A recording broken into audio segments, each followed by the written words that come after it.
अस्सलाम वालेकुम dear students. आज हमारा बायोकेमिस्ट्री का लेक्चर नंबर 4 है जिसमें हम प्रोटीन को डिस्कस कर रहे हैं और ये लेक्चर नंबर 4 का सेकंड पार्ट है। फर्स्ट पार्ट में हमने प्रोटीन का इंट्रोडक्शन पढ़ा था और हमने देखा था प्रोटीन अमाइनो एसिड की बनी है। थोड़ा सा हमने अमाइनो एसिड का ओवरव्यू किया था कि अमाइनो एसिड्स क्या होते हैं, उनका जनरल फार्मूला क्या होता है, और फिर हमने जो पेप्टाइड बॉन्ड था वो कैसे बन रहा है वो देखा था।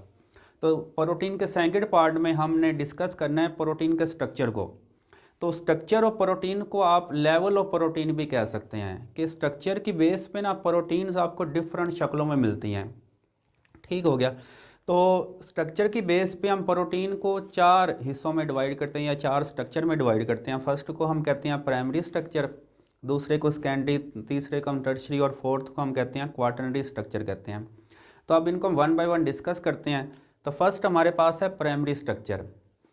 तो अब ये वाला जो प्राइमरी स्ट्रक्चर होता है ना प्रोटीन का, तो इसमें प्रोटीन बिल्कुल ना आपको फ्लैट नज़र आती है, बिल्कुल सीधी, इस तरह चेन नहीं होती, सीधी बिल्कुल चेन है और उसमें कोई बल नहीं है, कोई कुछ नहीं है, कोई उसमें बेंडिंग नहीं है, बिल्कुल एक स्ट्रेट चेन होती है प्रोटीन की।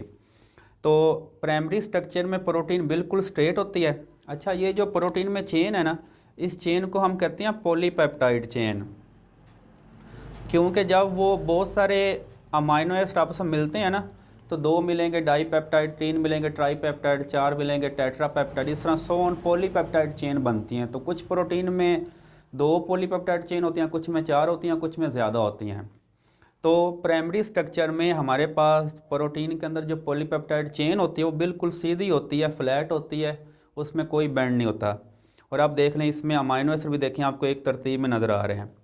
लेकिन ये वाला जो प्राइमरी स्ट्रक्चर है ये आपको 2 चीज़ों के बारे में बताता है। The structure of protein which shows number and sequence of amino acid, कि एक प्रोटीन मालिक्यूल में जो अमाइनो एसिड्स हैं उनकी तादाद कितनी है, और फिर उस प्रोटीन मालिक्यूल में जो अमाइनो एसिड है उनकी तरतीब क्या है। ठीक है। तो प्राइमरी स्ट्रक्चर आपको 2 चीज़ों के बारे में बता रहा है, number and sequence of amino acid. अब देखें, इसको समझने के लिए हमारे पास एग्जाम्पल्स हैं। इंसुलिन एक प्रोटीन है, लेकिन ये एक छोटी प्रोटीन है और इसमें देखें जस्ट 51 अमाइनो एसिड्स होते हैं और इसमें 2 चेन होती हैं। लेकिन हीमोग्लोबिन देखें एक बड़ी प्रोटीन है और इसमें देखें 574 अमाइनो एसिड्स हैं और इसमें 4 चेन होती हैं। तो ये देखें, इन दोनों के बारे में हमने देखा कि इसमें अमाइनो एसिड कितने हैं। ठीक है। तो ये किस में आएगा, प्राइमरी स्ट्रक्चर में। अच्छा, उसके बाद हम आते हैं सेकेंडरी स्ट्रक्चर में। सेकेंडरी स्ट्रक्चर में हमारी जो पॉलीपेप्टाइड चेन होती है अब वो सीधी नहीं रहेगी, अब उसमें बेंड आना स्टार्ट हो, जिस तरह स्प्रिंग नहीं होता, तो ये स्प्रिंग की तरह आपको नज़र आती है। जिस तरह देखें यहाँ पे पॉलीपेप्टाइड चेन में देखें इस तरह बेंडिंग आ गई है और ये इस तरह स्प्रिंग की तरह की भी आपको नज़र आ सकती है।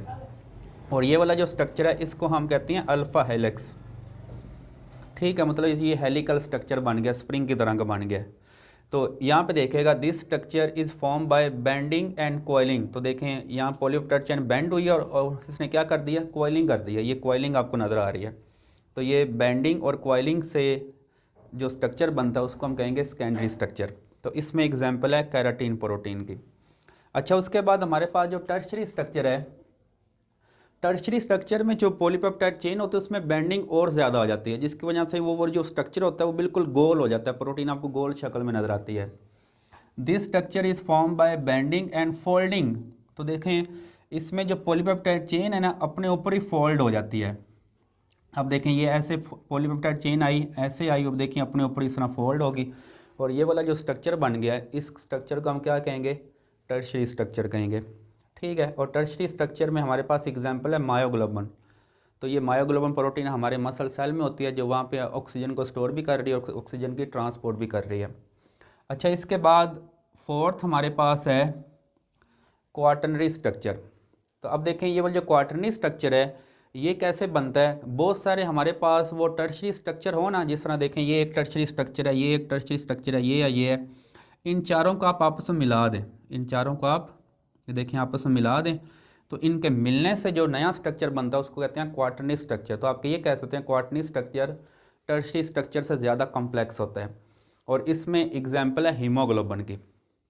तो ये वाला हमारा जो लेक्चर है, ये वाला जो सेकंड पार्ट है प्रोटीन का, इसमें हम स्ट्रक्चर ऑफ प्रोटीन को डिस्कस कर रहे हैं कि स्ट्रक्चर की बेस पे हम प्रोटीन को 4 हिस्सों में डिवाइड करते हैं, 4 स्ट्रक्चर में डिवाइड करते हैं।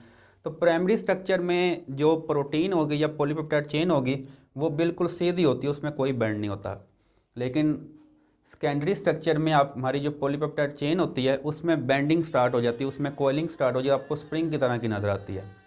लेकिन टर्शरी स्ट्रक्चर में वो बेंडिंग और फोल्डिंग और ज़्यादा हो जाती है, जिस वजह से पॉलीपेप्टाइड चेन बिल्कुल क्या हो जाती है, वो गोल शक्ल में आ जाती है। लेकिन क्वाटरनरी स्ट्रक्चर में बहुत सारे हमारे पास टर्शरी स्ट्रक्चर हों, उनको आपस में मिला दें, ठीक है, तो इनके मिलने से जो स्ट्रक्चर बनेगा उसको हम क्या कहेंगे, क्वाटरनरी स्ट्रक्चर कहेंगे। ये हमारा आज का लेक्चर था। उम्मीद करता हूँ आपको लेक्चर बहुत अच्छे समझ आया होगा। दुआओं में याद रखिएगा। मिलते हैं नेक्स्ट लेक्चर के साथ। अल्लाह हाफिज़।